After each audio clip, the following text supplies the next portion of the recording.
Versalock AG laminate flooring from Shaw goes down fast and tight with minimal use of adhesives. And the moment it's installed, it's ready to walk on. Installation requires minimal tools and preparation.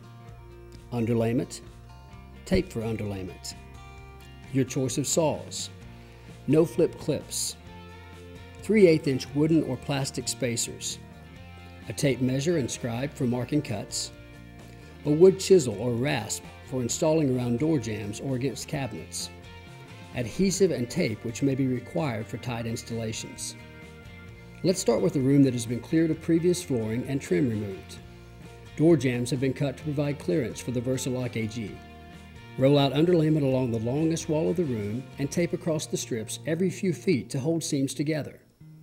Make sure to run the underlayment up the wall at least 2 inches. Base molding will cover this. If you're installing over concrete, fully tape the seams. Now it's time to plan your installation. First, measure the room and decide the direction the planks will be laid. Calculate how many plank widths will be needed to span from wall to wall.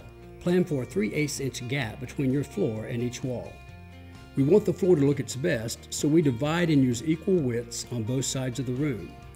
But we will try to avoid any plank less than 2 inches in width. In addition, we want to make sure that plank lengths are random.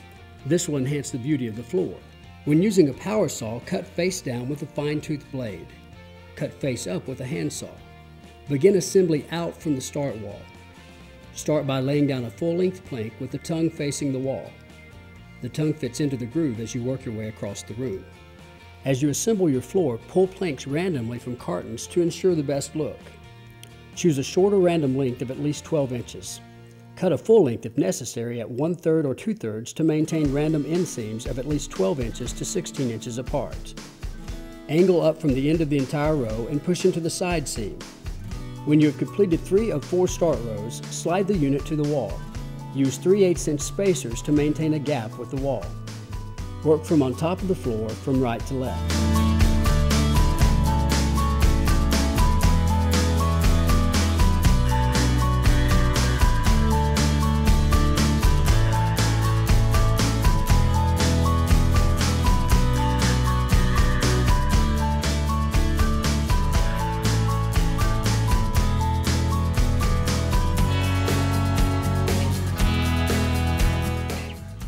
To put your final row of planks into place, first lay out the entire row directly on top of the locked row.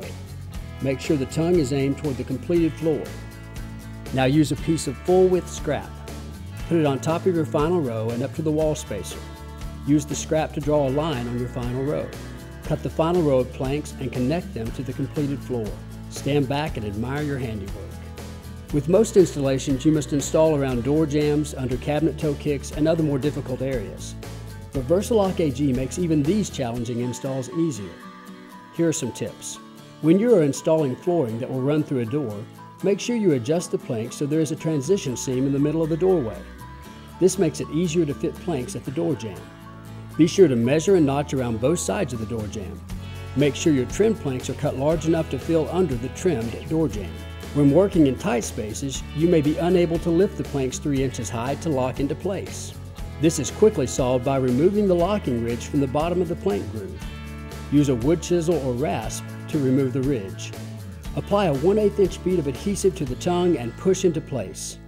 Put strips of painter's tape on the planks to hold into position until the adhesive dries, and then clean up excessive adhesive. In addition to the techniques we've discussed, you can also use a no-flip clip to help with installation. Use the clip to hold locked planks in position.